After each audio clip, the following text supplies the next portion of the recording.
Hello viewers. Hello viewers. Welcome to Minutes Mystery. Welcome to Minutes Mystery. இது 1921 பிப்ரவரி மாசம் 7ஆம் தேதி அன்னைக்கு நாள்ல உத்தரப்பிரதேசத்துல இருக்கிற பரேலி அப்படின்ற ஒரு சிட்டில பாத்தீங்கன்னா அழகான ஒரு ஆண் குழந்தை பிறக்குது. அப்படி பிறந்த அந்த ஆண் குழந்தையை பார்த்த உடனே அவங்க அம்மா அப்பாக்குனால செம்மையான ஒரு சந்தோஷம் கிரியேட் ஆகுது. சோ அந்த சந்தோஷத்தோடய அந்த குழந்தைக்கு ஒரு பேரும் வைக்கிறாங்க. அதுதான் பிசன் சந்த் கபூர். சோ இந்த ஒரு பேர் வச்சதுக்கு அப்புறம் அந்த ஒரு பேரை சொல்லி தான் பாத்தீங்கன்னா அந்த குழந்தை சின்ன வயசுல இருந்து வளர்றப்ப கூப்பிட்டுட்டே இருக்காங்க. அந்த குழந்தைய பாத்தீங்கன்னா கொஞ்சமா ஒவ்வொரு மாசத்தையும் கடந்து வளர்ந்துட்டே இருக்கு. அப்படி வளர்றப்ப ஒரு குறிப்பிட்ட மந்த் அடைஞ்ச உடனே அது பேச ஆரம்பிக்கும் பாத்தீங்களா.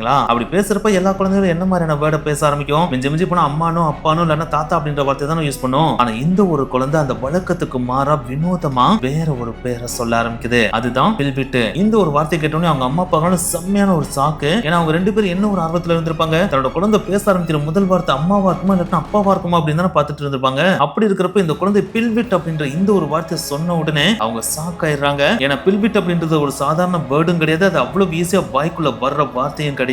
அப்படி ஒரு வார்த்தையை எப்படி தன்னோட குழந்தை எடுத்த உடனே டப்புன்னு சொல்லுச்சு அப்படின்றதான் அவங்களுக்கு இருந்த ஒரு மிகப்பெரிய சாக்கா இருந்துச்சு. இருந்தாலும் சரி குழந்தை தானே வாய் வழியில் ஏதாச்சும் சொல்லிருக்கோம் அப்படின்னு சொல்லிட்டு அதை பெருசா கண்டுக்கிறாம விட்டுறாங்க. அப்படியே பாத்தீங்கன்னா அந்த குழந்தை கொஞ்சமா வளர ஆரம்பிக்குது. அப்படி வளர்ந்து அது ஓரளவுக்கு பேச ஆரம்பிக்கிற ஸ்டேஜ் இருக்கும் பாத்தீங்களா. அதாவது 2ல இருந்து 3 வயசு கிட்ட இருக்கும் பாத்தீங்களா. அந்த ஒரு டைம்ல அது வினோதமான சில விஷயங்களையும் சொல்ல ஆரம்பிக்குது. அதுதான் நான் எங்க இருக்கேன், ஏன் இந்த வீடு இவ்வளவு டேட்டியா இருக்கு, நான் இருக்கிற வீடு இவ்வளவு டேட்டியா இருக்காது, அது செம்ம லக்ஸரியா இருக்கும், இது ஒரு மாதிரி கன்ஜஸ்டடா ஒரு மாதிரி டேட்டியா புவரா இருக்கு, இது என் வீடே கிடையாது, என்னை என் வீட்டை கொண்டு போய் விட்டுருங்க அப்படின்னு சொல்லிட்டு சம்டைம்ஸ் பேச ஆரம்பிக்கிறான். அதை பாக்குறப்ப அவங்க அம்மா அப்பாக்கள் ஒரு மாதிரி வினோதமா ஃபீல் ஆறாங்க. இருந்தாலும் சின்ன பையன் தானே அப்படின்னு சொல்லிட்டு முதல்ல கண்டுக்கிறாம விட்டுறாங்க. ஆனா என்னதான் இதை கண்டுக்கிறாம விட்டாலும் அடுத்தடுத்து இவன் செய்யற சில செயல்களை பார்த்தா அவங்களால கண்டுக்கிறாம விட முடியல. அதுல குறிப்பிட்ட சில விஷயங்களை சொல்லணும் அப்படின்னா, இவனுக்கு ஏதாச்சும் ஒரு ஃபங்க்ஷன் இல்லாட்டினா ஃபெஸ்டிவலுக்காக அவங்க அப்பா இவனுக்கு ட்ரெஸ் வாங்கி கொடுக்கறதுக்காக கடைக்கு கூட்டு போனாலும் இல்லாட்டினா அவங்க அப்பா கடையில இருந்து ட்ரெஸ் வாங்கிட்டு வந்து இவன்ட்டு கொடுத்தாலும் அந்த ட்ரெஸ் பார்த்த உடனே உனக்கு செம்மையா கடுப்பாயிருமா. அப்படி கடுப்பான உடனே அந்த ட்ரெஸ் வாங்கி சரட்டு தூக்கி எரிஞ்சிருவானா. ஏன்டா அப்படி தூக்கி எறியற அப்படின்னு சொல்லிட்டு கேட்கிறப்ப, என்ன நீங்க இப்பெல்லாம் ட்ரெஸ் வாங்கிட்டு வந்து கொடுக்குறீங்க, இந்த ட்ரெஸ்லாம் நான் போடவே மாட்டேன், இதெல்லாம் ரொம்ப சீப்பான ட்ரெஸ், நாளை எவ்வளவு லக்ஸரியான ட்ரெஸ் போடுவேன் தெரியுமா, என்ன பத்தி தெரியாம இந்த மாதிரி எல்லாம் ட்ரெஸ் வாங்கிட்டு வந்துட்டு இருக்கீங்க, ஒழுங்கு முறையா எனக்கு நல்ல ட்ரெஸ் வாங்கி கொடுங்க இல்லாட்டா காசை என்கிட்ட கொடுங்க அப்படின்னு சொல்லிட்டு அவங்க அப்பாட்ட பயங்கரமா சில டைம்ஸ்லாம் அடம்பிடிப்பானா. அப்படி அடம்பிடிக்கிறோட மட்டும் இல்லாம சம்டைம்ஸ்லாம் பாத்தீங்கன்னா அவங்க அம்மா சோறாகிட்ட வந்து இந்தப்பா சாப்பிடுன்னு சொல்லிட்டு சோறை வந்துட்டு கொடுத்தாங்க அப்படின்னா அந்த சோறை பார்த்தோன்னே இவன் செம்மையா கோவமாகி டக்குன்னு அந்த சோறை எத்தி தள்ளி விட்டுருவானா. ஏன்டா அப்படி எத்தி தள்ளுற அப்படின்னு சொல்லிட்டு கேட்டா, ஏமா இதெல்லாம் ஒரு சாப்பாடா, இதெல்லாம் மோந்து பார்த்தாலே எனக்கு வாந்தி வருது, இந்த சாப்பாடெல்லாம் என் வீட்டுல இருக்கிற வேலைக்காரன் கூட சாப்பிட மாட்டான், அப்படி இருக்கிறப்ப எனக்கு போய் இந்த சாப்பாடை போட்டு வரீங்க, எனக்கு நல்ல சோறு ஆக்கிட்டு வாங்க அப்படின்னு சொல்லிட்டு அவங்க அம்மாட்டே கோவமா பலதிட்டவா பேசியிருக்கானா. சரி இதோட போய் நிப்பாட்டி இருந்தா கூட பரவாயில்ல, இதையும் தாண்டி இவனை நைட் டைம்ல தூங்க வைக்கிறதுக்காக அவங்க அம்மா இவன் பக்கத்துல போயிட்டு தட்டி கொடுத்து பாயில படுக்க வைப்பாங்களாம். அப்படி படுக்க வைக்கிறப்ப அவன் அப்பயும் கோவமாகி, இந்த பாயிலெல்லாம் படுத்தா எனக்கு தூக்கம் வருமா, எதுக்கு இப்படி என்ன இந்த மாதிரி பாயிலெல்லாம் படுக்க வைக்கிறீங்க, நான் படுத்த இடம்ல எப்படி இருந்துச்சு தெரியுமா, அங்க லக்ஸரியான கட்டில் இருக்கும், அதுக்கு மேல அழகான மெத்தை இருக்கும், அதுக்கு மேல பட்டான துணியெல்லாம் விரிச்சு வச்சிருப்பாங்க, அதுக்கு மேலதான் நான் ஜம்முன்னு படுத்து தூங்கவே செய்வேன், அதுல தூங்கினாதான் எனக்கு தூக்கமே வரும் அப்படின்னு சொல்லிட்டு அவங்க அம்மாட்டே நைட்டு தூங்குறதுக்கு முன்னாடி செம்மையா கோவப்பட்டும் பேசுவானா. அப்படி கோவப்பட்டு தூங்கிட்டு அடுத்த நாள் காலையில எழுந்திருக்கிறப்ப திடீர்னு உனக்கு செம்மையா பறிச்சு அவனுக்கு பிடிக்கிறத சாப்பிடணும்னு நினைக்கிறப்ப அவனுக்கு பிடிச்சத அந்த வீட்டுல சாப்பிட முடியாதான். ஏன்னா இவங்க ஃபேமிலி பார்த்தா பேசிக்காவே ஒரு வெஜிடேரியன் ஃபேமிலி. சோ அவங்க வீட்டுல பார்த்தா நான்வெஜ்ஜே எடுக்க மாட்டாங்க. ஆனா இந்த ஒரு விஷயம் பாத்தீங்கன்னா பிசன் சந்துக்கு பார்த்தா சுத்தமா பிடிக்கவே பிடிக்காது. சோ அதனாலேயே அவங்க வீட்டுக்கே தெரியாம வெளியில ஓடி போய் மறைமுகமா எப்படியாச்சும் நான்வெஜ் வாங்கி தின்ட்டு வந்துருவானா. சரி இப்படி நான்வெஜ் தின்றதோட நிப்பாட்டினா கூட பரவாயில்லையே, இதையும் தாண்டி அவனுக்கு 5 வயசு ஆகிறப்பே பாத்தீங்கன்னா, அதாவது பிசன் சந்துக்கு 5 வயசு ஆகிறப்பே பாத்தீங்கன்னா வீட்டுக்கே தெரியாம சம்டைம்ஸ் வெளியே போயிட்டு மறைமுகமா பிராந்தியா அடிச்சுட்டு வந்திருக்கானா. இப்படி அடிச்சுட்டு வரப்போ ஒரு நாள் இவனோட வாயில இருந்து பாத்தீங்கன்னா பிராந்தி ஸ்மெல் வந்துருது. அந்த ஸ்மெல் அவங்க அம்மா அப்பாவும் நோட் பண்ணிடுறாங்க. அப்படி நோட் பண்ண உடனே அவனை அட்டி நடிச்சு, ஏன்டா இந்த வயசுல நீ பிராந்தி அடிக்கிற அளவுக்கு பெரிய ஆளா வளர்ந்துட்டியா, இதெல்லாம் எவ்வளவு பெரிய கெட்ட பழக்கம் தெரியுமா, இதெல்லாம் நீ பண்ணவே கூடாதுன்னு சொல்லிட்டு கண்டிச்சிருந்திருக்காங்க. ஆனா அப்படி கண்டிக்கிறப்ப அவன் கேஷுவலா உட்காந்துட்டு அவங்கள பார்த்து, என்ன நீங்க சரக்கு அடிக்கிறது அப்படின்றது என்னோட ஹேபிட், இதை நான் ரெகுலரா தான் அடிச்சிட்டு இருக்கேன், அப்படி இருக்கிறப்ப இன்னைக்கு மட்டும் எதுக்கு நீ கண்டிச்சிட்டு இருக்கீங்க, இதெல்லாம் தப்பான விஷயமே கிடையாது, இதை நான் சாதாரணமா பண்ணுவேன் அப்படின்னு சொல்லிட்டு ஜாலியா சொல்லிட்டு வீட்டுக்குள்ள போயிட்டு தூங்கிட்டானா. சோ இந்த மாதிரி இவனோட வினோதமான சில செயல்பாடுகள்லாம் பார்த்தீங்கன்னா அவங்க அம்மா அப்பாவுக்கு ஒரு விதமான பயத்தை கிரியேட் பண்ணுது. இருந்தாலும் போக போக இவனுக்கு இது சரியாயிரும் அப்படின்ற நம்பிக்கையோட அவனை வளர்த்துட்டு இருக்காங்க. அப்படி வளர்த்துட்டு இருக்கப்ப ஒரு நாள் அவங்க அப்பா பார்த்தீங்கன்னா பிசன் சந்த் ட்ரெயின்ல கூட்டு போற ஒரு சிச்சுவேஷன் கிரியேட் ஆகுது. அப்படி போயிட்டு இருக்கப்ப அந்த ட்ரெயின் பார்த்தீங்கன்னா ஒரு டவுன்ல போயிட்டு நிக்க வேண்டிய சிச்சுவேஷன் கிரியேட் ஆகுது. அப்படி அந்த ட்ரெயின் நிக்கிற அந்த ஒரு டைம்ல அந்த ரயில்வே ஸ்டேஷன்ல பார்த்தீங்கன்னா ஒரு அனௌன்ஸ்மெண்ட் வருது. அந்த அனௌன்ஸ்மெண்ட்ல welcome to Pilibhit railway station அப்படின்னு சொல்லிட்டு மென்ஷன் பண்ணவும் படுது. சோ இந்த ஒரு பிலிபிட் அப்படின்ற வார்த்தையை கேட்ட உடனே பிசன் சந்துக்குனால செம்மையான ஒரு எக்ஸைட்மெண்ட் கிரியேட் ஆகுது. அப்படி கிரியேட் ஆனோடனே அவங்க அப்பாவோட கையை பிடிச்சு, அப்பா வாப்பா கீழே வருவோம் சொல்லிட்டு அவங்க அப்பாவை ட்ரெயினை விட்டு கீழே இருக்கிறதுக்காக அவ்வளவு தூரம் கஷ்டப்படுறான். அதை பார்த்தோன்னே அவங்க அப்பாவுக்கு செம்மையா கோவம் வந்துருது. டேய் எதுக்குடா என் கையை பிடிச்சி எழுதிட்டு இருக்க, நம்ம இறங்க வேண்டிய ஸ்டேஷன் இது இல்லடா, நம்ம போக வேண்டியது இன்னும் தூரம் இருக்குடா, பேசாம அது உட்கார்றா அப்படின்னு சொல்லிட்டு சொல்றாரு. ஆனா அப்படி சொல்றப்ப பிசன் சந்த் அதெல்லாம் கண்டுக்கிறாம, அப்பா நம்ம இறங்க வேண்டிய ஸ்டேஷனே இதுதான், இங்கதான் நான் இறங்கணும், என்னை இங்க இறக்க விடுங்க அப்படின்னு சொல்லிட்டு செம்மையா அடம் பிடிக்கிறான். அப்படி அடம் பிடிக்கிறவங்க அவங்க அப்பா ஒரு வழியா அடியை போட்டு உட்கார வச்சு அந்த ஸ்டேஷன்ல இருந்து ட்ரெயினை மூவ் ஆக வச்சு கொண்டு போயிடுறாரு. ஆனா என்னதான் அன்னைக்கு அவங்க அப்பா இவனை அடியை போட்டு அங்க இருந்து கூட்டு போயிருந்தாலும் இவனோட இந்த ஒரு வினோதமான ஆக்டிவிட்டிஸ் அதோட நிக்கிற மாதிரி தெரியல. திடீர்னு பாத்தீங்கன்னா இந்த பிசினஸ் வந்து அவங்க அப்பாட்டியே போயிட்டு, எப்பா உனக்கு அஃபேர்லாம் ஏதாச்சும் இருக்காப்பா, பொண்ணுங்க கூட எல்லாம் பழக்க வச்சிருக்கீங்களாப்பா அப்படின்னு சொல்லிட்டு ரொம்ப வினோதமாவும் ஆக்வர்டாவும் சில கொஸ்டினை கேட்கறான். இதை கேட்டோன்னு அவங்க அப்பாவுக்கு சொல்லுன்னு கோவம் வந்துருது. அப்படி கோவம் வந்து சத்து நான் ஒரு அறைய போட்டு, டேய் இந்த வயசுல நீ கேட்க வேண்டிய கேள்வியை கேட்டுட்டு இருக்க, இந்த வயசுல நீ ஒழுங்கா படிக்கிற வேலையை மட்டும் பார்க்கணும், இப்படிப்பட்ட கேள்வி எல்லாம் கேட்கவும் கூடாது, இந்த மாதிரியான எண்ணங்கள்லாம் வரக்கூடாது அப்படின்னு சொல்லிட்டு சொல்றாரு. அப்படி சொன்ன உடனே பிசன்ஸ் வந்து சிரிச்சுக்கிட்டு, என்னப்பா நீங்க இதுக்கெல்லாம் போயிட்டு கோவப்படுறீங்க, அஃபேர்ல என்ன அவ்வளவு பெரிய தப்பான விஷயமா, நானும் எவ்வளவு அஃபேர் வச்சிருக்கேன் தெரியுமா, எனக்கு எக்கச்சக்கமான பொண்ணுங்க கூட பழக்கமே இருந்துச்சு, இப்பதான் உங்ககிட்ட இருந்துட்டு நான் எதையுமே பண்ணாம இருக்கேன் அப்படின்னு சொல்லிட்டு கேசுவலா பதில் சொல்லிட்டு அங்கிருந்து குடுகுடுன்னு ஓடிட்டானா. இந்த ஒரு ஆக்டிவிட்டிஸை பாக்குறப்ப அவருக்கு வினோதமா இருக்கிறத தாண்டி அவங்க அப்பாவுக்கு பாத்தீங்கன்னா ஒரு விதமான பயமும் என்னோட பையன் மேல கிரியேட் ஆகுது. சோ அந்த ஒரு பயம் ஸ்டார்டிங் ஸ்டேஜ்ல சிறுசா இருந்தது, அவங்க அப்பாவுக்கு நாட்கள் போக போக பெருசாயிட்டே வருது. அப்படி பெருசா அந்த ஒரு பயத்தை இன்னமும் கொஞ்சம் என்ஹான்ஸ் பண்ற மாதிரி ஒரு நாள் அவங்க அப்பா பாத்தீங்கன்னா தன்னோட மகனை பிசன்சந்த் அப்படின்னு சொல்லிட்டு கூப்பிடுறாரு. அப்படி கூப்பிடுறப்ப அவன் வேகமா திரும்பி வந்து அவங்க அப்பாட்ட, அப்பா இங்க பாரு, சும்மா சும்மா பிசன்சந்த் எல்லாம் கூப்பிட்டு இருக்காத, என்னோட பேர்லாம் பிசன்சந்த் கிடையாது, என்னோட பேர் லட்சுமி நாராயணன், ஒழுங்கா இனிமேல் அந்த பேரை சொல்லி கூப்பிட்டா கூப்பிடு, இல்லாட்டா என்னை கூப்பிடவே கூப்பிடாதுன்னு சொல்லிட்டு அங்கிருந்து கோவமா கிளம்பி போயிருக்கான். சோ இந்த ஒரு விஷயமும் அவங்க அப்பாவுக்கு உச்சக்கட்ட பயத்தையும் ஒரு பதற்றத்தையும் கிரியேட் பண்ணுது. சோ இந்த மாதிரி இவன் பண்ற எக்கச்சக்கமான வினோதமான ஆக்டிவிட்டிஸும் சின்ன விஷயம் இவன் பண்ற மெச்சூர்டான விஷயங்களும் அதே நேரத்துல சின்ன பசங்களுக்கு இருக்கிற கேரக்டரைசேஷன் இல்லாம கொஞ்சம் வினோதமா பெரியவர்களுக்கு இருக்கிற கேரக்டரைசேஷன் வேண்டி இருக்கிற இந்த மாதிரியான விஷயங்கள்லாம் பாத்தீங்கன்னா அவங்க குடும்பத்தை தாண்டி அக்கம் பக்கத்துல கொஞ்சம் கொஞ்சமா பரவ ஆரம்பிக்குது. இதுவே பாத்தீங்கன்னா ஒரு பேச்சு பொருளாவும் மாற ஆரம்பிக்குது. இந்த ஒரு பேச்சு பொருளே அவங்க கிராமத்தை தாண்டி அவங்க டவுனை தாண்டி பக்கத்துல இருக்கிற டவுன் வரைக்கும் கொஞ்சம் கொஞ்சமா பிசினஸ் வந்து பத்தின விஷயங்களை ஸ்ப்ரெட் பண்ண வைக்குது. அப்படி ஸ்ப்ரெட் ஆகிற எந்த ஒரு இன்ஃபர்மேஷன் பாத்தீங்கன்னா ஃபைனலா நந்தன் சாகி அப்படின்ற ஒரு லாயரோட காதுக்கும் போது அப்படி அவரோட காதுக்கு போனே இந்த ஒரு விஷயத்தை கேள்விப்பட்டே அவர் செம்மையா எக்ஸைட்மெண்ட் ஆயிராரு. என்னடா இந்த காலகட்டத்தில் இப்படி ஒரு வினோதமான கேரக்டரா, அப்ப இந்த கேரக்டர் நம்ம உடனே போய் சந்திச்சானோ அப்படின்னு சொல்லிட்டு இந்த இன்ஃபர்மேஷனை கேள்விப்பட்ட உடனே பாத்தீங்கன்னா வேமா பிசன்சந்தோட ஊருக்கு போயிட்டு அவரோட வீட்லயும் போய் பிசன்சந்த மீட் பண்றாரு. அப்படி மீட் பண்றதோட மட்டும் இல்லாம பிசன்ஸ் வந்துட்டு நேரடியா சில கேள்விகளும் கேட்கிறாரு. அப்படி கேள்வி கேட்கிறப்ப அவனும் பாத்தீங்கன்னா என்னோட பேரு பிசன்சந்த் கிடையாது, என்னோட உண்மையான பேரு லட்சுமி நாராயணன், என்னோட ஊரு இந்த ஊரே கிடையாது, என்னோட ஊரு பிலிப்பெட்டு, அங்க என்னோட வீடு லக்ஸரியா இருக்கும், செம்ம ஹாப்பியா அங்க வாழ்ந்துட்டு இருந்தேன், எனக்கு பத்மா அப்படின்ற ஒரு பொண்ணோட அஃபேர் வேற இருந்துச்சு, அப்படி இப்படின்னு சொல்லிட்டு எக்கச்சக்கமான விஷயங்களை லாயர்கிட்ட சொல்றான். இந்த விஷயங்கள்லாம் கேட்கறப்ப லாயருக்கே பாத்தீங்கன்னா செம்மையான ஒரு ஆச்சரியம் கிரியேட் ஆகுது. என்னடா இந்த ஒரு சின்ன வயசுல இவ்வளவு விஷயங்களை டீட்டெயிலா சொல்றான், அதுவும் இவன் பக்கத்து ஊருக்கு டிராவல் பண்ணது கூட கிடையாது, அப்படி இருக்கிறப்ப அங்க இருக்கிற ஒரு விஷயத்தை எப்படி இவனால சொல்ல முடியும், இவன் சொல்றது ஒருவேளை கற்பனை இருந்துச்சுன்னா நம்ம இதை கண்டுக்காம விட்டுலாம், சப்போஸ் இவன் சொல்றது உண்மையா இருந்துச்சுன்னா என்ன நடக்கும் அப்படின்னு சொல்லிட்டு அவங்க அப்பாவை கூப்பிட்டு, ஏன் சார் உங்க பையன் இவ்வளவு தூரம் இவ்வளவு விஷயங்களை சொல்றானே, நீங்க ஒரு தடவையாச்சும் அந்த ஊருக்கு போயிட்டு இப்படி ஒரு ஃபேமிலி இருந்துச்சா இல்லாட்டி இப்படி ஒரு கேரக்டர் அங்க இருந்துச்சான்னு செக் பண்ணி பாத்தீங்களா அப்படின்னு சொல்லிட்டு கேட்கிறாரு. அதை கேட்டோன்னே பிசினஸ் அப்பானாலும் இல்ல சார் நான் அப்படி எதையுமே செக் பண்ணது கிடையாது, இவன் ஏதோ ஆர்வக்கோளாறுல பேசிட்டு இருக்கான்னு சொல்லிட்டு கண்டுக்காம விட்டுட்டேன் அப்படின்னு சொல்லிட்டு சொல்றாரு. அதுக்கு அந்த வக்கீல, இப்படி நீங்க கண்டுக்காமலாம் விடாதீங்க, ஏன்னா அவனோட உணர்வுகளுக்கு நீங்க மதிப்பு கொடுங்க, ஒரே ஒரு தடவையாச்சும் நீங்க போயிட்டு அந்த ஊர்ல இப்படி ஒரு கேரக்டர் இருந்துச்சா அப்படின்றத செக் பண்ணிட்டு வாங்க அப்படின்னு சொல்லிட்டு சொல்றாரு. அப்படி சொன்ன உடனே அந்த வக்கீலோட பேச்சுக்கு மதிப்பு கொடுத்து பிசன்சந்தோட அப்பாவும் பாத்தீங்கன்னா பிலிப்பிட்ட நோக்கி தன்னோட பயணத்தை தொடங்குறாங்க. சோ அப்படி டிராவல் பண்ணவங்க கடைசியா பிலிப்பிட்டை ரீச் ஆகுறாங்க. அப்படி ரீச் ஆன உடனே அங்க லட்சுமி நாராயணன் அப்படின்னு யாராவது வாழ்ந்தாங்க அப்படின்னு விசாரிக்கிறாங்க. அப்படி விசாரிக்கிறப்பதான் அவங்க அப்பாவே ஆச்சரியப்படுற மாதிரி அந்த ஊர்ல லட்சுமி நாராயணன் அப்படின்ற ஒருத்தர் வாழ்ந்தார் அப்படின்னு சொல்லிட்டு அந்த ஊர் மக்கள் எல்லாருமே சொல்லியிருக்காங்க. இதை கேட்டோன்னே பிசன்சந்தோட அப்பாக்குனாலும் தூக்கி வாரி போட்டுருது. அப்ப இது வரைக்கும் நம்ம பையன் சொல்லிட்டு இருந்ததெல்லாம் கற்பனை இல்லையா, அப்ப உண்மையாதான் இருக்குமோ அப்படின்னு சொல்லிட்டு யோசிக்க ஆரம்பிக்கிறாரு. அப்படி இவர் யோசிச்சு என்ன பண்ணாரு அப்படின்றத பாக்குறதுக்கு முன்னாடி இந்த லட்சுமி நாராயணன் யாருன்னா இவர் பிலிப்பிட் சிட்டில ஒரு மிகப்பெரிய ஜமீன்தாரா வாழ்ந்த அருணாராயணோட மகன். சோ ஜமீன்தாரோட மகன் அப்படின்னாலே எக்கச்சக்கமா காசு இருக்கும், பணமும் எங்க பார்த்தாலும் விளையாடும். சோ பணம் விளையாண்டாலே இவர் யார் பேச்சையும் கேட்க மாட்டாப்ல, அவர் செய்யறதான் கரெக்ட் அப்படின்ற நோக்கத்துலதான் எல்லாத்தையும் செஞ்சுக்கிட்டே இருப்பாப்ல. அப்படித்தான் சின்ன வயசுல இருந்தே ஒழுங்கா படிக்கவும் இல்ல, ஆறாப்போட படிப்பை நிப்பாட்டிட்டாப்ல. அப்படி இவர் படிப்பை நிப்பாட்டுறதுக்கு சில மாதங்களுக்கு முன்னாடி தான் அவங்க அப்பாவும் இறந்து போயிடறாப்ல. சோ அவங்க அப்பா இறந்ததுக்கு அப்புறம் இவருக்கு குளிர் விட்ட மாதிரி ஆகி போயிருது. ஏன்னா அதுக்கு முன்னாடி கூட அவங்க அப்பாவுக்கு கொஞ்சம் நஞ்சம் பயந்து படிச்சுட்டு இருந்தாப்ல. ஆனா இப்ப பாத்தீங்கன்னா அவரை கண்ட்ரோல் பண்றதுக்கு ஆளே இல்ல இல்லையா. சோ அதனாலே அவங்க அப்பா இறந்த உடனே படிப்பை நிப்பாட்டுறாப்ல. அப்படி நிப்பாட்டினதுக்கு அப்புறம் இனி நான் தாண்டா ராஜா அப்படின்ற மாதிரி ஜாலியா வாழ ஆரம்பிச்சாப்ல. அதாவது டெய்லி பாத்தீங்கன்னா ஆடம்பரமான ஆடைகளை தான் அணிவாப்ல, எப்ப பார்த்தாலும் தன்னை சுத்தி அழகான மதுக்களை தான் வச்சிருப்பாப்ல, அண்ட் எப்பயுமே விலையுயர்ந்த மதுக்களை மட்டும் தான் குடிக்கவே செய்வாப்ல. சோ தன்னுடைய வாழ்க்கையே மது மாது பணம் அப்படின்னு சொல்லிட்டு தான் கழிக்கவே ஆரம்பிக்கிறாப்ல. அப்படி இவர் கழிச்சிட்டு இருந்தப்பதான் பத்மா அப்படின்ற ஒரு ப்ராஸ்டிடியூட் மேல இவருக்கு அளவுக்கு அதிகமான ஈர்ப்பு வருது. அந்த ஈர்ப்புனாலே அந்த பொண்ணை தான் கூடவே வச்சுக்கணும்னு நினைக்கிறாப்ல. அப்படி இவர் இந்த மாதிரி நடிச்சிட்டு இருந்த அந்த ஒரு சமயத்துல பாத்தீங்கன்னா இந்த பெண்ணோட அறைக்கு இன்னொருத்த வந்துட்டு போறத பாத்துறாப்ல. அப்படி இவன் வந்துட்டு போறத பார்த்தோன்னே இவருக்குனால செம்ம கடுப்பாயிடுது. சோ அதனாலேயே என்ன பண்றது ஏது பண்றதுன்னு தெரியாம கண்மூடி கண்மூடித்தனமா பக்கத்துல சர்வன்ட் வச்சிருந்த துப்பாக்கி எடுத்து அவனை டப்புன்னு போட்டு தள்ளிடுறாப்ல.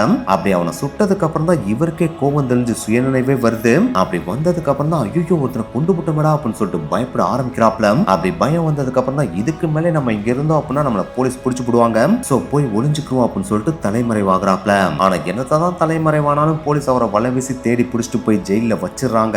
ஆனா என்னத்த ஜெயில வச்சாலும் இவர்கிட்ட தான் பணம் எக்கச்சக்கமா இருக்கு இல்லையா, சோ அந்த பண பலத்தை யூஸ் பண்ணி ஜெயில விட்டு வெளியவும் வந்துடுறாப்ல. அப்படி வெளியே வந்ததுக்கு அப்புறம் இதுக்கு மேல இவர் இந்த ஊர்ல இருக்கக்கூடாது அப்படின்னு சொல்லிட்டு அந்த ஊர் மக்கள் எல்லாரும் கிளர்ச்சி பண்ண ஆரம்பிச்சிடறாங்க. சோ அதனாலேயே வேற வழியே இல்லாம அந்த ஊரை காலி பண்ணிட்டு பக்கத்துல இருக்க ஷாஜகானாப்பூர் அப்படின்ற ஒரு ஊர்ல போய் லட்சுமி நாராயணன் தங்க ஆரம்பிக்கிறாப்ல. அப்படி தங்குறப்ப பாத்தீங்கன்னா முன்னாடி இந்த மாதிரி இவரால் மிடுக்கா தெரியவும் முடியல, ஆட்டம் போடவும் முடியல. ஏன்னா இவர் ஜெயிலுக்கு போயிட்டு வந்ததுக்கு அப்புறம் இவருடைய உடல்நிலை குன்ற ஆரம்பிக்குது. இவருக்கு திடீர்னு ஏற்பட்ட ஒரு விதமான மர்ம காய்ச்சல்னால இவருடைய நுரையீரலை சுத்தி பாதிப்பு ஏற்பட ஆரம்பிக்குது.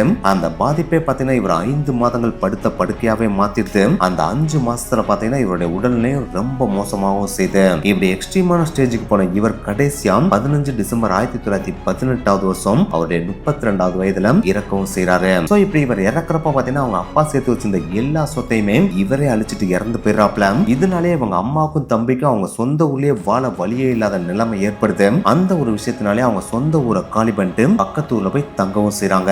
இப்படி லட்சுமி நாராயணன் மேல எக்கச்சக்கமான நெகட்டிவான விஷயங்கள் இருந்தாலும் சில நல்ல விஷயங்களையும் செய்யதான் செஞ்சிருக்காப்ல. அதுல முக்கியமா பசிக்குதுன்னு யாராவது இவருடைய வீட்டுக்கு வந்துட்டாங்கன்னு வச்சுக்கோங்களேன், அவங்களுக்கு யோசிக்காம சாப்பாடை போட்டுருவாப்லையாம். அண்ட் ஒரு நண்பருக்கு பாத்தீங்கன்னா வாட்ச் பிசினஸ் பண்றதுக்கு சொந்தமா கடையை வச்சு கொடுத்துருக்காப்லையாம். சோ இந்த மாதிரி ஒரு சைட்ல பாத்தீங்கன்னா எக்கச்சக்கமான கெட்ட விஷயங்கள் இருந்தாலும் சில நல்ல விஷயங்களும் லட்சுமி நாராயணன் இருக்கதான் செஞ்சுச்சு. இப்படி லட்சுமி நாராயண பத்தி நம்ம தெரிஞ்சுக்கிட்ட இந்த சமயத்துல நம்ம பிசன் சந்து அவரோட அப்பாவும் பாத்தீங்கன்னா பிலிப்பிட்டுக்கு வந்து இறங்கி அங்க லட்சுமி நாராயண பத்தி கேள்விப்பட்ட உடனே அவங்க அப்பா சாக்கானாரு பாத்தீங்களா. அப்படி சாக்கான உடனே தன்னோட பையனை பார்த்து, சரி நீ தான் லட்சுமி நாராயணன் சொல்றேல, உன் வீடு எங்க இருக்குன்னு எனக்கு காமிக்க முடியுமா அப்படின்னு சொல்லிட்டு கேட்கிறாரு. அதை கேட்ட உடனே பிசன் சந்து கொஞ்சம் கூட யோசிக்காம செம்மையா எக்ஸைட்மெண்ட் ஆகி, என்னப்பா என் வீட போய் எங்க இருக்குன்னு சொல்லிட்டு கேக்குறீங்க, வாங்கப்பா நான் கூட்டு போறேன் அப்படின்னு சொல்லிட்டு அவங்க அப்பாவை கையை பிடிச்சிட்டு ஒரு வழியில வேகமா கூட்டு போறான். அப்படி கூட்டு போயிட்டு ஒரு வீட போய் கையை காமிக்கிறா. அப்படி கையை காமிக்கிற அந்த ஒரு வீடு ஒரு பாலடைந்த வீடா இருக்கு. அந்த வீட பார்த்தோன்னே பிசன் சந்திர அப்பாவுக்கு செம்மையான சாக்கு. என்னடா நீ லட்சுமி நாராயணன் சொன்ன செம்ம லக்ஸரியான லைஃப் வாழ்ந்தே அப்படின்னு வேற சொன்ன, அப்படி பணக்காரனா நீ வாழ்ந்தா உன் வீடு நல்லா இருந்திருக்கணுமேடா, அப்படிப்பட்ட உன் வீடு ஏன் அப்படி பாலடைஞ்சு கிடக்கு அப்படின்னு சொல்லிட்டு கேட்கிறாரு. அப்படி கேட்ட உடனே பிசன் சந்திரனாலும் அவரை பார்த்து கொஞ்சம் சோகமான முகத்தோட, ஒரு காலத்துல நான் பணக்காரனா வாழ்ந்தேன், அதுக்கடுத்து என் கதையே மாறி போச்சு, ஆனா இதுதான் என் வீடு, வேணா அக்கம் பக்கத்துல கேட்டு விசாரிச்சு பாரு அப்படின்னு சொல்லிட்டு சொல்றான். அதை கேட்ட உடனே பிசன் சந்தோட அப்பாவும் அக்கம் பக்கத்துல போயிட்டு இந்த வீடு லட்சுமி நாராயணன் அப்படின்ற ஒருத்தர் வாழ்ந்த வீடா அப்படின்னு சொல்லிட்டு கேட்கிறாரு. அப்படி கேட்கிறப்ப அந்த அக்கம் பக்கத்துல இருந்த எல்லாருமே ஆமா ஒரு காலத்துல வாழ்ந்த லட்சுமி நாராயணோட வீடு தான் இது அப்படின்னு சொல்லிட்டு சொல்றாங்க.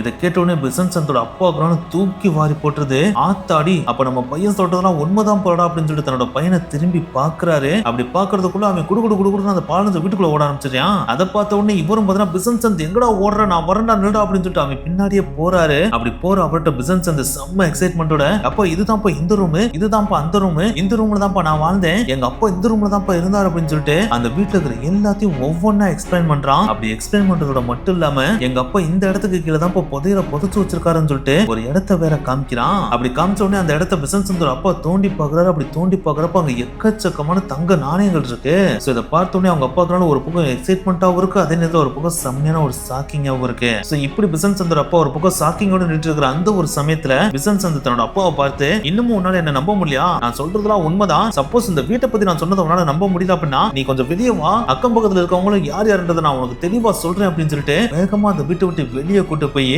ஒரு வீடை காமிச்சு, இதுதான்ப்பா சுந்தர்லால் அப்படின்ற ஒருத்தரோட வீடு, இதுக்கு நேர எதிர இன்னொரு பக்கம் இருக்கு பாத்தீங்கன்னா, அந்த வீடு பாத்தீங்கன்னா லலிதா பிரசாத் அப்படின்ற இன்னொருத்தரோட வீடு, அண்ட் இதுக்கு நேரா இருக்கு பாத்தீங்கன்னா ஒரு வாட்ச் கடை, அந்த வாட்ச் கடை தான் நான் இஸ்மாயிலுக்காக வச்சு கொடுத்த வாட்ச் கடை அப்படின்னு சொல்லிட்டு எக்கச்சக்கமான வீடுகளை காமிச்சு, இது இவங்களோட வீடு, அது அவங்களோட வீடு, இது கடை நான் வச்சு கொடுத்ததுன்னு சொல்லிட்டு பல விஷயங்களை தன்னோட அப்பாட்ட சொல்றான். அப்படி சொன்ன எல்லா விஷயங்களையும் பிசன் சந்தோட அப்பாவும் வெரிஃபை பண்ணி பாக்குறாரு. அப்படி வெரிஃபை பண்ணி பாக்குறப்ப அது எல்லாமே எக்ஸாக்டா கரெக்டா இருக்கு. சோ இது எல்லாமே கரெக்டா இருக்கு அப்படின்றத வெரிஃபை பண்ணோடனே பிசன் சந்தோட அப்பா அக்கம் பக்கத்துல இருக்கவங்க போயிட்டு, இந்த லட்சுமி நாராயணோட வீட்டுல இருந்த எல்லாருமே இறந்து போயிட்டாங்களா, இல்லாட்டினா யாராச்சும் உயிரோட இருக்காங்களா, அப்படி இருந்தாங்கன்னா அவங்க அட்ரஸ் சொல்ல முடியுமா அப்படின்னு சொல்லிட்டு கேட்கிறாரு. அப்படி கேட்கிறப்பதான் லட்சுமி நாராயணோட அப்பா மட்டும் தான் இறந்து போயிட்டாரு, லட்சுமி நாராயணோட அம்மாவும் அவரோட தம்பியும் பக்கத்து ஊரான பெரேலி அப்படின்ற டவுன்ல தான் வாழ்ந்துட்டு இருக்காங்க அப்படின்னு சொல்லிட்டு சொல்றாங்க. இதை கேட்ட உடனே பிசன் சந்தோட அப்பா அப்ப உடனே அவங்க அவங்க அம்மாட்ட உன்னை கூட்டு போவோம், அப்படி கூட்டு போனோம் அப்படின்னா கண்டிப்பா அவன் சொல்றது 100% உண்மையா இல்லையான்றது நம்மளுக்கு தெரிஞ்சிடும் அப்படின்னு சொல்லிட்டு உடனே பெரேலி சிட்டிக்கு தன்னோட பையனான பிசன்சந்த கூட்டிட்டு போறாரு. அப்படி கூட்டு போய் அவங்க அம்மா வீட்டுக்கு முன்னாடி போய் நிப்பாட்டுறாரு. அப்படி நிப்பாட்டினோடனே அவங்க அம்மாவும் கதவை திறந்து வெளியே வர்றாங்க. அப்படி வெளியே வர்ற அவங்கள பார்த்த உடனே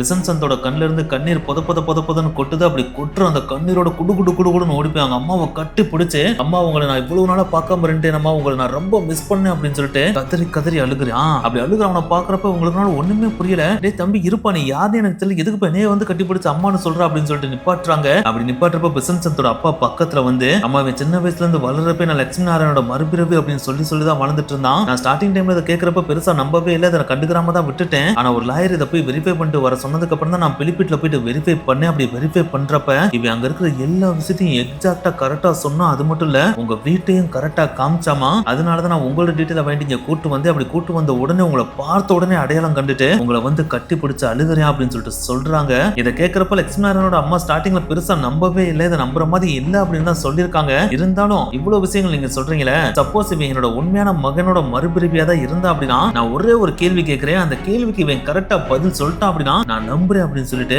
ஒரே ஒரு கேள்வி கேட்கறாங்க. அதுதான் அந்த காலகட்டத்தில் பிலிப்பட் நகரத்துல வாழ்ந்த உயர்மட்ட மக்கள் மட்டுமே யூஸ் பண்ண லாங்குவேஜான உருது லாங்குவேஜ்ல இருக்கிற ரெண்டு வார்த்தையை மட்டும் நீ சொல்லு, நீ தான் என்னோட மகனோட மறுபிறவி நான் நம்புறேன் அப்படின்னு சொல்லிட்டு அவங்க அம்மா சொல்றாங்க. அதாவது லட்சுமி நாராயணோட அம்மா சொல்றாங்க. அப்படி சொன்ன உடனே பிசன்சந்த் கொஞ்சம் கூட யோசிக்காம அந்த 2 வேர்டை டப்புன்னு அடிக்கிறான். அப்படி அடிச்ச உடனே லட்சுமி நாராயணோட அம்மாக்கு செம்மையான சாக்கு. ஏன்னா அந்த ஒரு லாங்குவேஜ் பார்த்தா உயர்மட்ட மக்கள் மட்டும் தான் யூஸ் பண்ணுவாங்க, அதை படிச்சா மட்டும் தான் தெரிஞ்சுக்க முடியும். அதை இவன் டப்பு நடிச்சது அவங்களுக்கு செம்ம சாக்க கிரியேட் பண்ணுது. அது அவங்களுக்கு மட்டும் கிடையாது, இதை பக்கத்துல இருந்து வேடிக்கை பார்த்துட்டு இருந்த பிசன்சந்தோட அப்பா இருக்காரு பாத்தீங்களா, அவருக்கு இது வெறித்தனமான சாக்க கிரியேட் பண்ணுது. ஏன்னா இந்த பிசன்சந்த் பார்த்தீங்கன்னா இப்பதான் ஸ்கூலுக்கே போக போறியா, ஏன்னா அவனுக்கு வெறும் 5 வயசு தான் ஆகுது. அப்படி ஸ்கூலுக்கு போறதுக்கு முன்னாடியே பாத்தீங்கன்னா உருது லாங்குவேஜ்ல இருக்கிற 2 வேர்டை சொல்றது அப்படின்றது சாதாரண விஷயமா என்ன? அது சாதாரண விஷயமே கிடையாதுல. சோ அது பாத்தீங்கன்னா அவருக்கும் விருத்தனமான சாக்கிங்க கிரியேட் பண்ணுது. சோ இந்த டெஸ்ட்ல பாத்தீங்கன்னா பிசன்சந்த் அசால்ட்டா பாஸ் ஆயிரா. அப்படி பாஸ் ஆன உடனே லட்சுமி நாராயணோட அம்மா பிசன்சந்த் தன்னோட வீட்டுக்குள்ள கூட்டு போய் உட்கார வச்சு சில போட்டோஸ் எடுத்து காமிக்கிறாங்க. அப்படி போட்டோஸை காமிக்கிறத மட்டும் இல்லாம அந்த போட்டோஸ்ல இருக்கிறதெல்லாம் யார் அப்படின்னு சொல்லிட்டு கேள்வி கேட்கறாங்க. அப்படி கேட்ட உடனே பிசன்சந்த் கொஞ்சம் கூட ரட்டிக்காம அதை பார்த்த உடனே இது நீங்க, இது அப்பா, இது தம்பி, இது தாய் மாமா, இது தாய் மாமே, இது அத்தை, இது சித்தப்பா அப்படின்னு சொல்லிட்டு எல்லாரையும் பார்த்தா அடுத்தடுத்து டக்கு கரெக்டா சொல்றான். இப்படி சொல்ற எல்லாத்தையுமே அவங்க ஆச்சரியத்தோடையும் ஷாக்கிங்கோடையும் பார்த்துட்டு இருக்காங்க.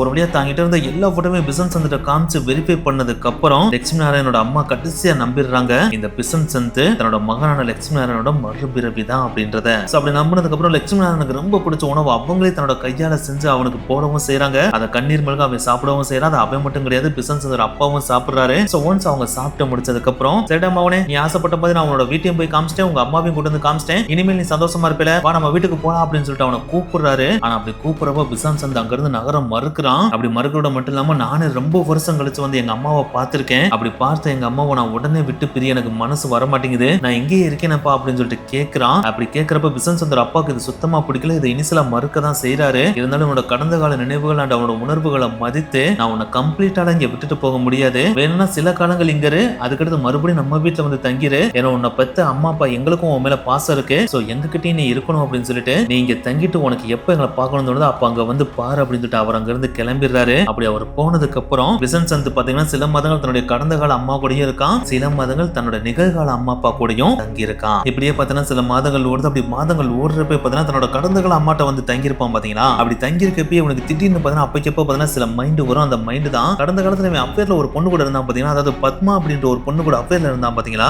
அந்த பொண்ணோட நினைவுகள் பாத்தீங்கன்னா உன்னோட மைண்ட்ல ஓடிட்டே இருக்கும். சோ அந்த பொண்ணை எப்படியாச்சும் கண்டுபிடிச்சு அதை போய் பாத்துறணும் அப்படின்னு சொல்லிட்டு அதுக்கும் டைம் ஸ்பெண்ட் பண்ணி கடைசியா ஒரு வழியா பாத்தீங்கன்னா அந்த பத்மாவோட வீட்டையும் கண்டுபிடிச்சு தன்னோட கடந்த கால அம்மாவோட வீட்டுல இருக்கிறப்பலாம் பாத்தீங்கன்னா டெய்லி போயிட்டு அந்த வீட்டை போய் எட்டி பார்த்துட்டே இருப்பானா. இது அந்த பத்மா அப்படின்றவங்களும் பாத்தீங்கன்னா நோட் பண்ணிடுறாங்க. அப்படி நோட் பண்ணோன்னே டேய் சின்ன பையன் இங்க வா, நீ என்ன அடிக்கடி என் வீட்டுக்கு வந்து எட்டி பார்த்துட்டு இருக்க, நீ யாரு அப்படின்னு சொல்லிட்டு கேட்கறாங்க. அப்படி கேட்கறப்ப பிசன்சந்த் சிரிச்சுக்கிட்டே என்ன பத்மா என்னைய ஞாபகம் இல்லையா, நான் தான் லட்சுமி நாராயண், என்ன பார்த்தோன்னு உன்னால அடையாளம் கண்டுபிடிக்கவே முடியல அப்படின்னு சொல்லிட்டு கேட்கிறான். அதை கேட்டோடனே பத்மா அப்படின்றவங்களுக்கான ஒண்ணுமே புரியல. லட்சுமி நாராயணா அவர்லாம் இறந்து போயிட்டாரா, நீ யாரா அப்படின்னு சொல்லிட்டு கேட்கிறப்பதான் பிசன்சந்த் தன்னுடைய பழைய கால நினைவுகள் எல்லாத்தையும் பத்மாட்ட சொல்றான். அப்படி சொன்னதுக்கு அப்புறம் தான் அவங்களே ரியலைஸ் பண்ணி கண்ணீர் மல்க அவனை கட்டி பிடிச்சு, நீ லட்சுமி நாராயணோட மறுபிறவியாப்பா, நீ இறந்ததுக்கு அப்புறம் நான் எவ்வளவு தூரம் ஃபீல் பண்ணேன்னு எனக்கு தான் தெரியும், இது எப்படி நீ மறுபடியும் திரும்பி வந்தது எனக்கு ரொம்ப சந்தோஷம், உனக்கு எப்பலாம் என்னை பார்த்து பேசணும் தோணுதோ அப்பெல்லாம் நீ வா நம்ம பேசலாம் அப்படின்னு சொல்லிட்டு அப்பக்கப்ப அவன் கூட டைம் ஸ்பெண்ட் பண்ணி பேசிட்டு அவனை மறுபடியும் அவங்க வீட்டுக்கே அனுப்பி வச்சிருவாங்களாம். சோ இப்படி பிசன்சந்தோட வாழ்க்கையில் நடக்கிற எல்லா விஷயங்களையும் நடவடிக்கைகள் நடவடிக்கைகளையும் ஒண்ணு விடாம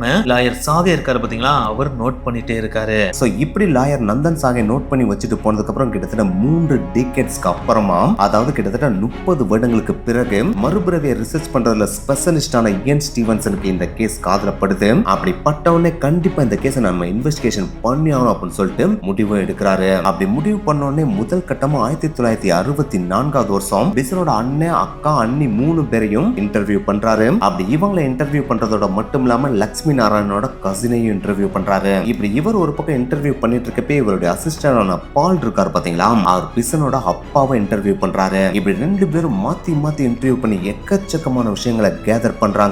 அப்படி கேதர் பண்ணிட்டு இருக்கப்பே ஃபைனலா 1969 வருஷம் பிசன்சன்ஸையும் கூப்பிட்டு இன்டர்வியூ பண்றாங்க. அது அந்த ஒரு வருஷம் மட்டும் கிடையாது, அதுக்கடுத்து 1971 வருஷமும் இன்டர்வியூ பண்றாங்க. அதுக்கடுத்து 1974 வருஷமும் இன்டர்வியூ பண்றாங்க. இப்படி இன்டர்வியூ பண்றப்ப அவங்க மெயினா ஃபோக்கஸ் பண்ண விஷயமே லட்சுமி நாராயணன் ஃபேமிலியை பத்திய டீடைல்ஸ் ஏதாவது ஒரு வழி மூலமாவது பிசன்சன்ஸோட ஃபேமிலிக்கு தெரிஞ்சிருக்க வாய்ப்பு இருக்கா அப்படின்றதுதான். ஏன்னா லட்சுமி நாராயணன் ஃபேமிலியை பத்திய டீடைல்ஸ் ஆல்ரெடி பிசன்சன்ஸ் ஃபேமிலிக்கு தெரிஞ்சிருந்தா இவங்க சொல்றது எல்லாமே பொய்யாயிரும் இல்லையா. சோ அதனாலே இந்த 2 ஃபேமிலிக்கு இடையில ஏதாவது லிங்க் இருக்கா அப்படின்றத ஃபர்ஸ்ட் வெரிஃபை பண்றாங்க. அப்படி வெரிஃபை பண்றதோட ரிசல்ட்டா இந்த 2 ஃபேமிலிக்கும் எந்த விதமான சம்பந்தமும் இல்ல அப்படின்றத கண்டுபிடிக்கிறாங்க. அது மட்டும் கிடையாது, பிசன்சன்ஸும் அவருடைய அப்பாவும் முதலா பெனிஃபிட்டுக்கு போய் இதை வெரிஃபை பண்றதுக்கு முன்னாடியே லாயர் நந்தன் சாகே இருக்காரு பாத்தீங்கன்னா, அவரு பிசன்சன் சொன்ன எல்லா விஷயங்களையும் ரிட்டனாவே டாக்குமெண்ட் பண்ணி வச்சிருக்காப்ல. அதாவது பிசன்சன் வீட்டுக்கு ஃபர்ஸ்ட் லாயர் போனார் பாத்தீங்களா, அப்பயே எல்லாத்தையும் நோட் பண்ணி வச்சிருக்காப்ல. சோ இதுவும் பாத்தீங்கன்னா இவன் முந்தின ஜென்ம நினைவுகளை தான் நினைவு கூர்ந்திருக்கா அப்படின்றத ப்ரூவ் பண்ணுது. இதுக்கெல்லாம் மேல பிசன்சன் 10 மாச குழந்தையா இருக்கப்பே ஃபர்ஸ்ட் வேர்டு என்ன சொன்னா, பெனிஃபிட்னு சொன்னா இல்லையா. சோ இப்படி 10 மாச குழந்தையா இருக்கும் போதே இந்த வேர்டை சொல்றா அப்படின்னாலே இது கண்டிப்பா மறுபிறவையா தான் இருக்கும் அப்படின்னு சொல்லிட்டு இயன் ஸ்டீவன்சன் நம்புறாரு. இதுக்கெல்லாம் மேல இயன் ஸ்டீவன்சன் நடத்தின இன்டர்வியூஸ்ல கிட்டத்தட்ட 48 ஸ்டேட்மெண்ட்ஸ் பிசன்சன் கரெக்டா சொல்லிருக்காப்ல. அதுல குறிப்பிட்டு சொல்லணும்னா, லட்சுமி நாராயணோட கேஸ்டான கயஸ்தா, லட்சுமி நாராயணன் பிலிப்பிட்ல தான் வாழ்ந்தாரு, லட்சுமி நாராயணோட அப்பா ஜமீன்தாரு, லட்சுமி நாராயணோட அப்பா இறக்குறப்ப கிரௌட் எக்கச்சக்கமா அவருடைய இறுதி சடங்குக்கு கூடுனாங்க. அதுக்கப்புறம் அவர் கவர்மெண்ட் ஸ்கூல்ல 6th வரைக்கும் படிச்சாரு. அவருடைய 6th ஸ்டாண்டர்ட் இங்கிலீஷ் டீச்சர் வந்து குண்டா தாடி வச்சிருப்பாரு. அவருக்கு உருது, ஹிந்தி, இங்கிலீஷ் தெரியும். அவங்க வீடு 2 மாடி வீடு. அவருக்கு எக்கச்சக்கமான பொண்ணுங்களோட பழக்கம் இருக்கு. அவர் தன்னுடைய முஸ்லீம் நண்பருக்கு வாட்ச் பிசினஸ் லான்ச் பண்ணி கொடுத்தாரு. அவருடைய அஃபேர் பத்மா. அவருடைய அங்கிளோட வீடு கிரீன் கலர்ல இருக்கும். அவருடைய அங்கிளோட அஃபேர் ஹீரோ. அப்புறம் சுந்தர்லால் வீடு. இவருடைய பெட் எலிகண்டா அவருடைய பெட்டுக்கு மேல பட்டு துணிகளால போர்த்திருப்பாங்க. பத்மாவோட வீட்டுல இருந்து வெளியில வந்த ஒரு நபரை நான் சுட்டு கொன்றேன். கடைசியா நான் ஷாஜகானாபூர்ல தான் இருந்தேன், ஷாஜகானாபூர்ல தான் இறந்தேன் அப்படின்னு சொல்லிட்டு கிட்டத்தட்ட 48 ஸ்டேட்மெண்ட்ஸ் பிசன்சன் கரெக்டா சொல்லிருக்காப்ல. இதுல இருந்த கொடுமையான விஷயமே நான் பழைய நினைவுகளை நினைவு கூறேன் அப்படின்னு சொல்லிட்டு போற போக்குல அவருடைய அங்கிளோட ஆஃபரையும் போட்டு கொடுத்து போயிட்டாப்ல. இது பாத்தீங்கன்னா அவங்க அங்கிளுக்கு செம்ம கடுப்பை கிரியேட் பண்ணி விட்டுச்சான். சோ இப்படி இவர் 48 ஸ்டேட்மெண்ட்ஸ் கரெக்டா சொன்னது, இவருடைய குணநலன், இவருடைய நடவடிக்கை, இப்படி எல்லாமே லட்சுமி நாராயணன் மாதிரியே இருக்கனால பிசன்சன் கண்டிப்பா லட்சுமி நாராயணோட மறுபிறவிதான் அப்படின்னு சொல்லிட்டு இயன் ஸ்டீவன்சன் கன்ஃபார்மே பண்ணிடுறாரு. அதுக்கடுத்து பிசன்சன் தனக்கு 7 வயசு ஆகுற வரைக்கும் கூட பாத்தீங்கன்னா தன்னுடைய கடந்த கால நினைவுகள் எல்லாமே அவரோட மைண்ட்ல ஓடிட்டே தான் இருந்துச்சு. ஆனா ஒன்ஸ் அவர் 7 வயதை கிராஸ் பண்ணதுக்கு அப்புறம் அவருடைய முந்தைய ஜென்ம நினைவுகள் கொஞ்சம் கொஞ்சமா ஃபேட் ஆக ஆரம்பிச்சிருக்கு. ஆனா என்னதான் முந்தைய ஜென்ம நினைவுகள் கொஞ்சமா ஃபேட் ஆகினாலும் லட்சுமி நாராயணன் செஞ்ச ஒரு மிகப்பெரிய தவறு பாத்தீங்கன்னா, பிசன்சன் அடல்ட் கூட இருக்கிற வரைக்கும் பாத்தீங்கன்னா அவரோட மனசு ஆழமா பாதிச்சிருந்திருக்கு. அதுதான் பத்மாவோட வீட்டுக்கு முன்னாடியே பத்மா வீட்டுக்குள்ள வந்துட்டு போன ஒருத்தர் துப்பாக்கி வச்சு சட்டுன்னு சுட்டாரு பாத்தீங்களா. அப்படி சுட்டு கொலை பண்ண அந்த ஒரு கொலை பாத்தீங்கன்னா பிசன்சன் அடல்ட் கூட மாறுற வரைக்கும் அவரோட மைண்ட்ல இருந்துகிட்டே இருந்து அவர் ஆழமா பாதிப்படையவே செஞ்சிருக்கு. அதனாலேயே பத்மாட்ட கொஞ்சம் பேசிட்டு வரணும் அப்படின்னு சொல்லிட்டு எனக்கு 23 வயசாகிற வரைக்கும் கூட பாத்தீங்கன்னா பத்மாவோட வீட்டுக்கு போயிட்டு வந்திருக்காப்ல. ஆனா அப்படி இவருக்கு 23 வயசாகிறப்ப பத்மாவே அவரை பார்த்து, ஏப்பா தம்பி, நீ லட்சுமி நாராயணோட மறுபிறவி அப்படின்றதுனாலதான் நான் உங்க கூட இவ்வளவு தூரம் பேசினேன். ஆனா நீ அடிக்கடி இப்படி வந்துட்டு போறது நல்லா இருக்காது. ஏன்னா நான் உனக்கு அம்மா மாதிரி, இதுக்கு மேலே நீ அடிக்கடி இந்த வீட்டுக்கு வராத அப்படின்னு சொல்லிட்டு அவர்கிட்ட சொல்லிடுறாங்க. அப்படி சொன்னதுக்கு அப்புறம் பிசன்சன் இதை உணர்ந்துகிட்டு அதுக்கடுத்து பத்மா வீட்டுக்கு போறதையும் கம்ப்ளீட்டா அவாய்ட் பண்ணிடுறாரு. ஆனா என்னதான் இதை ஒரு அவாய்ட் பண்ணாலும் அவருடைய முந்தைய ஜென்ம பழக்க வழக்கங்களான அடிக்கடி நான்வெஜ் சாப்பிடுறது, யாராச்சும் பேசிட்டு இருக்க டக்குன்னு ஷார்ட் டெம்பர் ஆகுறது அப்படின்னு சொல்லிட்டு இந்த மாதிரியான விஷயங்களை அவரால் ரொம்பலாம் கண்ட்ரோல் பண்ணவே முடியலையா. ஆனா என்னதான் ஷார்ட் டெம்பர் அவரால் அந்த அளவுக்கு பெருசா கண்ட்ரோல் பண்ண முடியல அப்படின்னாலும் லட்சுமி நாராயணன் அளவுக்கு ரொம்பலாம் வயலன்ஸா அவர் போகவே இல்லையா. அதனால முடிஞ்ச அளவுக்கு எவ்வளவு தூரம் சாதுவா போக முடியுமோ அவ்வளவு தூரம் சாதுவா போறதுக்கு தான் இவர் ட்ரை பண்ணி வாழவே செஞ்சிருக்காரு. இருந்தாலும் முந்தின ஜென்மத்து நினைவுகள் பார்த்தீங்கன்னா ஒரு ஆள் மனதை அடல்ட் கூட்டு ஆனதுக்கு அப்புறமும் பார்த்தீங்கன்னா பாதிக்க தான் செஞ்சுச்சு. ஏன்னா முந்தின ஜென்மத்துல பார்த்தீங்கன்னா ஒரு ரொம்ப ரிச்சாவும் லக்ஸரியாவும் சொகுசாவும் வாழ்ந்திருந்தாரு இல்லையா. ஆனா இந்த ஜென்மத்துல நிகழ்காலகட்டத்துல பார்த்தீங்கன்னா ஒரு வறுமையிலையும் ஏழ்மையாவும் வாழ்ந்துட்டு இருக்காரு இல்லையா. இந்த ஒரு விஷயம் பார்த்தீங்கன்னா அவரை மனதளவுல அளவுக்கு அதிகமா பாதிப்படையா தான் வச்சுச்சு. இருந்தாலும் இந்த ஒரு விஷயத்தை கூட பிசன்சன் எப்படி எடுத்துக்கிட்டார் அப்படின்னா, நான் போன ஜென்மத்துல செஞ்ச அளவுக்கு அதிகமான பாவங்கள் தான் இந்த ஜென்மத்துல ஏழ்மையில வாட்டி வதைக்குது அப்படின்னு சொல்லிட்டு அவரே எடுத்துக்கிட்டு என்னுடைய 48வது வயசுல உணர்ந்து வாழ்ந்துட்டு இருந்தாராம். இந்த பிசன்சன் அண்ட் லட்சுமி நாராயணோட இந்த மறுபிறவி கதையை கம்ப்ளீட்டா ஆராய்ச்சி பண்ணி எழுதி முடிச்ச அயன் ஸ்டீவன்சன் இதை பத்தி என்ன எழுதியிருக்காரு அப்படின்னா, ஆடம்பர பொருட்களும் அளவுக்கு அதிகமான செல்வமும் உடல் சார்ந்த தேவையும் யாருக்குமே உண்மையான ஹாப்பினஸ் கொடுக்கவே கொடுக்காது அப்படின்றத நான் இந்த கதையிலிருந்து உணர்ந்துட்டேன் அப்படின்னு சொல்லிட்டு அயன் ஸ்டீவன்சனே எழுதி வச்சிருக்காரு. இந்த ஒரு மறுஜன்ம கதையை பத்திய உங்களுடைய கருத்துக்களையும் கீழே மறக்காம கமெண்ட் பண்ணுங்க. நெக்ஸ்ட் வீடியோல மீட் பண்ணலாம். பாய்.